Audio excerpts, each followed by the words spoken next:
Hi friends, welcome back to Maha S Kannada channel. ನಮ್ಮೂರಲ್ಲಿ ಮಾರಿ ಜಾತ್ರೆ ಇದೆ, ಕುರಿ ಕಡಿಯೋ ಹಬ್ಬ. ಅದಕ್ಕೆ ಮನೆ ಎಲ್ಲ ಕ್ಲೀನ್ ಮಾಡ್ಕೊಂತ ಇದ್ವಿ. ಸೋಮವಾರ ದಿನಾನು ಕ್ಲೀನ್ ಮಾಡ್ಕೊಂತ ಇದೀವಿ. ಇದನ್ನ ಮನೆ ಕ್ಲೀನ್ ಮಾಡೋದು, ಧೂಳು ಹೊಡೆಯೋದು, ಪಾತ್ರೆ ಎಲ್ಲ ತೊಳೆಯೋದು, ಕ್ಲೀನ್ ಮಾಡ್ತಾ ಇದ್ವಿ. ಹಾಗೆ ವಿಡಿಯೋ ಮಾಡಿ ಇಟ್ಕೊಂಡಿದ್ದೆ, ಎಡಿಟ್ ಮಾಡಕ್ಕೆ ಟೈಮ್ ಆಗಿರ್ಲಿಲ್ಲ. ಎಲ್ಲ ತೊಳೆದ್ಬಿಟ್ಟು ಜೋಡಿಸಿಟ್ಟಿದ್ದೀನಿ. ತೆಂಗಿನಕಾಯಿ ಚಿಪ್ಪೆಲ್ಲ ತುಂಬಿ ಒಳಗೂ ಇಟ್ಟಾಯ್ತು ಅದನ್ನು. ಹಾಗೆ ಫ್ರಿಜ್ಜು, ಶೋಕೇಶ್ ಎಲ್ಲ ಕ್ಲೀನ್ ಮಾಡ್ಕೊಂಡಿರ್ಲಿಲ್ಲ, ಅದನ್ನು ಎಲ್ಲ ಕ್ಲೀನಾಗಿ ಧೂಳು ಎಲ್ಲ ಹೊಡ್ಕೊಂಡು ಎಲ್ಲ ನೀಟಾಗಿ ಒರೆಸ್ಕೊಂಡು ರೆಡಿ ಮಾಡ್ಕೊಂಡೆ. ಫ್ರಿಜ್ ನೋಡಿ ಈ ತರ ಆಗೈತೆ. ಇದನ್ನ ಕ್ಲೀನ್ ಮಾಡ್ಬಿಟ್ಟು ಯಾವ ತರ ಕ್ಲೀನ್ ಆಗುತ್ತೆ, ಕ್ಲೀನ್ ಮಾಡಿದೀನಿ ಅಂತಾನು ಹಾಕಿದೀನಿ ವಿಡಿಯೋನ.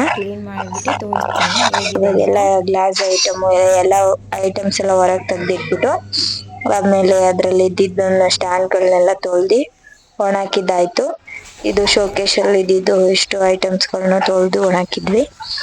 ಇದೆಲ್ಲ ಬಿಸಿಲಿಗೆ ಒಂದ್ ಸ್ವಲ್ಪ ಆರ್ಕಣ ಅಷ್ಟರಲ್ಲೇ ಒಳಗಡೆ ಎಲ್ಲ ಕ್ಲೀನ್ ಮಾಡೋಣ ಅಂತ ಹೇಳ್ಬಿಟ್ಟು ಕ್ಲೀನ್ ಮಾಡ್ಕೊಂಡು ಹಾಗೆ ರೆಡಿನೂ ಮಾಡ್ಕೊಂತ ಇದ್ದೆ. ಕ್ಲೀನಾಗೆಲ್ಲ ವಿಡಿಯೋನು ಮಾಡಕ್ ಆಗ್ತಿರ್ಲಿಲ್ಲ, ಪಾಪುನ ಇಟ್ಕೊಂಡ್ ಬೇರೆ ಮಾಡ್ತಿದ್ದಿದ್ದಲ್ವಾ. ಹಾಗಾಗಿ ಮಾಡ್ಬಿಟ್ಟು ವಿಡಿಯೋ ಮಾಡಿದೀನಿ. ಇದೆಲ್ಲ ಸೆಟ್ ಮಾಡ್ಬಿಟ್ಟು ವಿಡಿಯೋ ಮಾಡಿದೆ. ಈ ತರ ಎಲ್ಲ ಸೆಟ್ ಮಾಡಿದೀನಿ. ಆಮೇಲೆ ಶೋಕೇಶ್ ಈ ಕಡೆ ಟಿವಿ ಶೋಕೇಶ್ ಅಷ್ಟೇನೆ, ಅದನ್ನು ಎಲ್ಲ ಸೆಟ್ ಮಾಡ್ಬಿಟ್ಟು ಸದ್ಯಕ್ಕೆ ಎಷ್ಟಾಗುತ್ತೋ ಅಷ್ಟು ಮಾಡ್ಕೊಂಡಿದೀನಿ. ಒಬ್ಳೆ ಮಾಡೋದು ಬೇರೆ, ಪಾಪ ಹಿಡ್ಕೊಂಡು ಮಾಡ್ತಾ ಇರೋದ್ರಿಂದ ಇಬ್ರು ತಲೆ ತಿನ್ನೋರು ಬೇರೆ ಇದಾರೆ, ಶಂಕರ ಅಂತ ಕುಶಲು.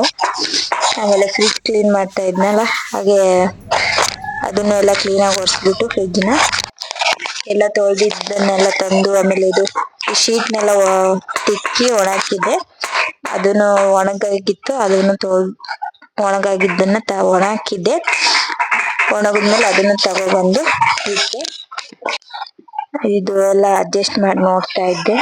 ಆಮೇಲೆ ಗಾಜಿನ ಐಟಮ್ಸ್ ಎಲ್ಲ ತಗೊಬಂದು ನೇತಾಗಿ ಹಾಕ್ತಾ ಇದ್ದೆ.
ಕ್ಲೀನ್ ಮಾಡಿದ್ದಾಯ್ತು, ಎಲ್ಲ ಎತ್ತಿಟ್ಬಿಟ್ಟು ಹಾಗೆ ವಾಲ್ ಪೇಪರ್ ಫ್ಲಿಪ್ಕಾರ್ಟ್ ಇಂದ ಆರ್ಡರ್ ಮಾಡಿದ್ದೆ. ಅದು ಬಂದಿತ್ತಾಗಲೇ ತುಂಬಾ ದಿನ ಆಗಿತ್ತು.